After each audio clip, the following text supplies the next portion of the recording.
दोस्तों, क्या आप जानते हैं भगवान जगन्नाथ हर साल क्यों लेते हैं हाथी वेश? दोस्तों, कहानी 16वीं शताब्दी की है। महाराष्ट्र के एक छोटे से गांव में गणपति भट्ट नाम के मूर्तिकार रहते थे। वे भगवान गणेश के परम भक्त थे और हर समय उनकी भक्ति में लीन रहते थे। एक दिन वे तीर्थ यात्रा पर निकले और अंत में पुरी पहुंचे, लेकिन वहां आकर उन्हें दुख हुआ क्योंकि पुरी में उन्हें गणेश जी का कोई मंदिर नहीं मिला और वे बिना दर्शन किए निराश होकर लौटने लगे। रास्ते में एक ब्राह्मण युवक मिला जिसने उनके मन की बात जान ली थी। गणपति भट्ट ने कहा, मैं गणेश जी के दर्शन के लिए आया था, लेकिन यहाँ उनका कोई मंदिर नहीं है। अब मैं खुद उनकी मूर्ति बनाऊंगा। ब्राह्मण ने कहा, तो फिर देर क्यों कर रहे हो, बनाइए मूर्ति। गणपति भट्ट मूर्ति बनाने लगे, लेकिन हर बार मूर्ति में कुछ ना कुछ विचित्र हो जाता। आंखें अत्यधिक बड़ी या हाथों में बांसुरी आ जाती।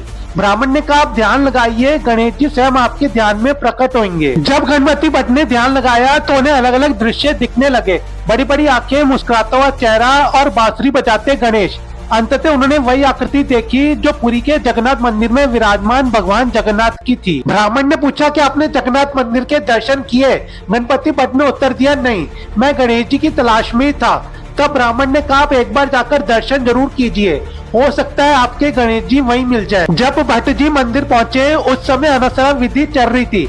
ज्येष्ठ पूर्णिमा के दिन भगवान जगन्नाथ, बलभद्र और सुभद्रा जी को 108 गणों के जल से स्नान कराया जाता है। इसके बाद उन्हें विशेष वस्त्र पहनाए जाते हैं जिससे भगवान जगन्नाथ का चेहरा हाथी की सूंड जैसा प्रतीत होता है। इसे ही गजानन वेश कहा जाता है। जैसे ही गणपति भट्ट ने गजानन वेश में भगवान जगन्नाथ को देखा, वे भाव विभोर हो गए और बोले, मेरे गणेश जी तो यही हैं। उन्हें भगवान जगन्नाथ में अपने गणेश जी के दर्शन मिल गए। जब वे पीछे मुड़े तो वह ब्राह्मण युवक गायब था।